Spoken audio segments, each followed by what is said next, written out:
I don't think people care. I think it's worth it. The legal delays. Birth certificates could be delayed, potentially slowing down a child's access to healthcare, insurance, and inheritance while results are processed. Ooh. I get it, but so what? Come on, son. Lastly, the end of the presumption of legitimacy. Most laws assume a husband is the father for efficiency. It's like, oh, you the pappy. You the pappy. Come on now. That's it. Like nothing. There's no proof, no nothing. You the pappy. That's the legal system we live in. Come on, son. Mandatory paternity tests would end this shortcut and requiring a total restructuring. Mandatory paternity tests would end the shortcut, and it would require a total restructuring of family law. So basically, enforcing mandatory paternity tests would pretty much cripple the family law system. I know. There's some people who are for it, and of course, the people, the attorneys and so on and so forth, they'd be against it, right? Because that's taking money out of their pockets, right? But I think, in my personal opinion, I haven't researched or anything like that. In my personal opinion, I think the family law court makes more money than the criminal court. That's freaking terrible. Like you just think you take a murderer or a rapist, right? You hire the cops to arrest them.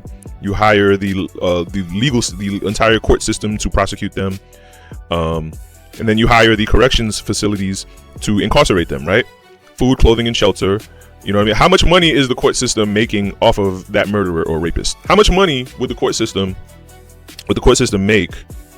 Just from a murderer or rapist. They have to incarcerate them, feed them, clothe them, and shelter them. You know what I mean? But you take a family law trial, let's say a divorce case. In a divorce case alone, there's alimony, child support, and court fees and legal fees. You know what I'm saying? Well, the court system makes money off the court fees. The lawyers make money off the legal fees. You know what I mean? The prosecutor gets paid by the court. No, I'm sorry, that's a criminal case. But in a family law case, the prosecutor and the defending attorneys, they get paid by the plaintiff and the defendants, right? Or sometimes based on the prenup clause, one spouse has to pay for both lawyers. You know what I mean? Whatever the case may be, it's already predetermined. And so you think alimony. So let's say the murderer or the rapist was like very wealthy, right? They had to pay exorbitant legal fees to beat the case. Okay, great. But in a divorce case, in a divorce case, the murderer, or that same murderer or rapist, let's say he's not a murderer or rapist, he's just divorcing his wife. He has to pay an exorbitant amount of money. He has to pay an exorbitant amount of money just for alimony and the child support. Not even, and then the child support is mandatory. That's not even in the divorce. That's just you get a divorce, you got to pay child support. That's period, right? But he has to pay everything else. So yeah, the family court system, the family court makes more money, in my opinion, my unqualified opinion, it makes more money than the criminal court, than the regular plain old just court. Family court makes more money. The government consequences. So the immediate and legal administrative shock. So we talked about the infrastructure cost, administering millions of mandatory paternity tests, the legal delays, how it would back up the system because birth certificates wouldn't be signed initially, and then the shortcutting of the law, the legal system, just saying you the pappy, just cause, right? So these are the legal and administrative shocks of mandatory paternity tests. These are the ramifications and repercussions of mandatory paternity tests. This is what it would cause. The social and familial impact.